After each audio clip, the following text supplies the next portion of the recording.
Naamini kwamba wewe kama ni miongoni mwa watu ambao unaikubali tamthilia hii hapa, hii scene itakuwa imekugusa sana kwa sababu binti ambaye anaitwa Sandra kwa sasa ametokea kutomuamini kabisa Joni. Yani anaamini kwamba Joni amefanya kile kitendo cha kumpatia ujauzito binti ambaye wanamuita Suzy. Hali ya kwamba sisi tunafahamu sio kweli kabisa, lakini ninafikiri kwamba hii ingekuwa ni nafasi nzuri sana ya Mwamba Bwana King kuweza kuitumia, kwa sababu tunafahamu kwa sasa hamuamini tena mpenzi wake wa zamani ambaye anaitwa Suzy, kutokana na kwamba Suzy amemtamkia moja kwa moja kwamba mhusika wa ule ujauzito ni Joni, na hii moja kwa moja inaweza ikawa ni nafasi kwa Mr. King kuweza kuingiza vesi, yani kuweza kuteka moyo wa binti ambaye anaitwa Sandra, kwa sababu tunafahamu kabisa Sandra kwa sasa anahitaji mtu wa kumfariji. Lakini moja kati ya tukio kubwa zaidi ambalo limeweza kutokea, na ni mambo ambayo tulikuwa tuyafahamu, ni kwamba imekuaje, yani inakaaje hii kwamba Mr. Tanu ni baba yake mzazi na binti ambaye anaitwa Sandra. Sasa hii ni siri ambayo ametupatia binti ambaye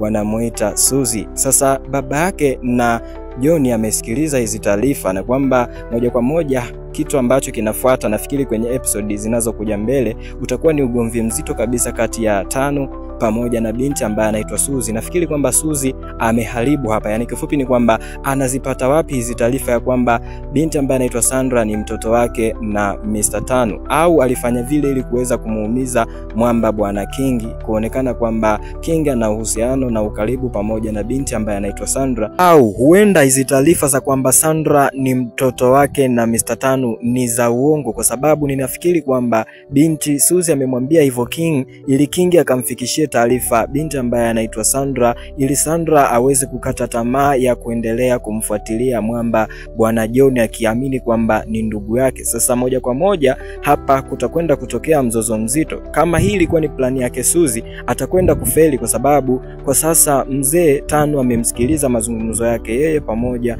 na Mwamba ambaye wanamuita King. Sasa ni kitu gani ambacho kinakwenda kutokea? Huenda hata swala la ujauzito Mwamba Mr. Tanu akagundua kabisa kwamba kuna kamchezo kachafu ambako kanachezwa hapa. Yani kiufupi ni kwamba huenda binti ambaye anaitwa Suzy alipata ujauzito wa Mwamba Bwana King, kwa sababu kama Tanu amesikiliza mazungumzo yale ya kwamba Sandra ni mtoto wake, huenda pia ameyasikiliza mazungumzo yao kuhusiana na mahusiano yao hapo awali. Moja kwa moja hii itakwenda kuleta taharuki kubwa sana kwenye familia ya Tanu pamoja na Semeni. Ni kitu gani ambacho kinakwenda kutokea kwenye episode zinazofuata, ndugu mpenzi mtazamaji? Nikwambie tu kwamba hii hapa ni Ama Films. Usisahau kubonyeza neno subscribe kama ni mara yako ya kwanza kuweza kufika hapa, lakini pia usisahau kuturn on notification bell for more info, yani kwa ajili ya kupata taarifa zetu, matukio mbalimbali yatakayojiri kwenye episode mbalimbali zinazojiri hapa Tanzania bara na visiwani. Lakini pia nikwambie tu kwamba kuna jambo la muhimu ambalo unatakiwa kulifahamu, ndugu mpenzi mtazamaji.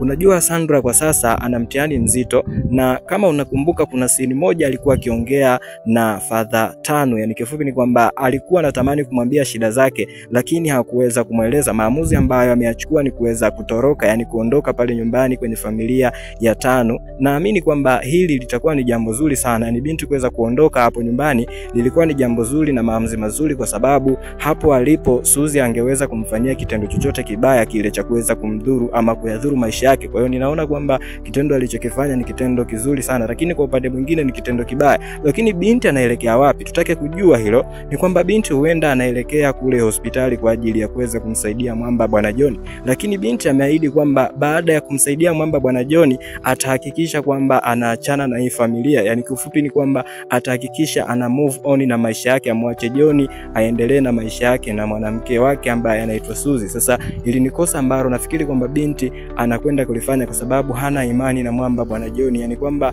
hamuamini tena Joni, kwamba hawezi kufanya kile kitendo ambacho kimemfanya yeye ashindwe kumwamini kabisa. Sasa mwenye makosa ni nani? Nani wa kulaumiwa? Joni ni wa kulaumiwa au Suzy ndio wa kulaumiwa? Sasa hapo nafikiri nyie ndio mtaamua, wapenzi watazamaji mnaoifuatilia tamthilia hii hapa, mtajua mwenye makosa ni nani kati ya watu hawa. Yani kifupi ni kwamba Sandra ana makosa ya kuweza kumwacha Mr. Joni, ama Joni ndio mwenye makosa kwa sababu alishindwa kumwamini na kumpatia moyo wake binti ambaye anaitwa Sandra. Naam, tupate kapumziko kidogo ili niweze kukupitisha sehemu fulani hivi tukachambue vizuri haka kasehemu. Ni kasehemu ambako kwa kweli kamekuwa kamezua taharuki kidogo. Yani kifupi ni kwamba kwamba kameleta migogoro ya nafsi kwenye maisha ya hawa watu wawili, nikimaanisha kwamba mama mtu pamoja na Suzi. Unajua kuna kosa ambalo limefanyika hapa. Nafikiri mwenye makosa makubwa ni Mr. Tanu kuweza kuzungumza kwamba anahitaji kuleta daktari kwa ajili ya kupima ujauzito, kwa sababu anafahamu kabisa kwamba John na huyu binti wamekutana ndani ya mwezi mmoja tu, na tukio lile la kule kitandani ilionekana kabisa ilikuwa ndani ya mwezi mmoja. Sasa binti anafahamu hii mimba ina miezi miwili. Pindi daktari akifika hapa akipima akagundua kwamba ina miezi miwili, moja kwa moja atagundua kwamba huyu binti ni mwongo. Sasa ni kwa nini nimesema kwamba Mr. Tanu amefanya kosa kuweza kusema ama kutamka wazi kwamba anatakiwa kumtafuta dokta kwa ajili ya kupima? Yani ni bora angelifanya ili jambo kwa siri, kwa sababu hizi taarifa tayari mhusika anazo. Moja kwa moja ninafikiri kwamba mama yake na Suzi lazima atafanya kitu kwa ajili ya kuweza kuswitch dokta, yani kumbadilisha daktari, alete daktari wake hapa bila Mr. Tanu kuweza kugundua. Moja kwa moja hizi taarifa za ujauzito zitakuwa ni sio rasmi kabisa kwa Mr. Tanu, kwa sababu sidhani kama atapata majibu sahihi. Haya yote tutakwenda kuyaona kwenye episode zinazofuata, nikimaanisha kwamba episode ya 56 hadi episode ya 57 nafikiri tutaweza kupata ya majibu. Lakini kikubwa ni kwamba hili tukio bwana, haya maneno ambayo binti anaitwa Suzi ameyaongea ya kwamba Sandra ni mtoto wake na Mr. Tanu, aliyaongea kwa ujasiri mkubwa kweli. Hivi na ukweli ndani yake ama ni mbwembwe tu? Sasa ndugu wapenzi watazamaji, nafikiri na nyie mtakuwa mnajiuliza mara mbili hapa, mnataka kupata majibu kwamba Sandra ni mtoto wake na Mr. Tanu, ama zilikuwa ni plani za binti ambaye anaitwa Suzi, ujanja tu kuweza kumwambia Mr. King ili akamfikishie taarifa Sandra ya kwamba ni mtoto wake na Mr. Tanu, ili aachane na swala zima la kumfuatilia John akiamini kwamba ni ndugu yake. Sasa itawezekana? Hebu ngoja tuone ni kitu gani ambacho kinakwenda kutokea. Nikwambie tu kwamba huu ndo mwisho wa uchambuzi wetu, na hayo ndo matukio ambayo nimekwambia yanaweza akatokea kwenye episode zinazofuata. Yani kifupi ni kwamba kuna ugomvi mzito ambao unakwenda kutokea kwenye episode hiyo.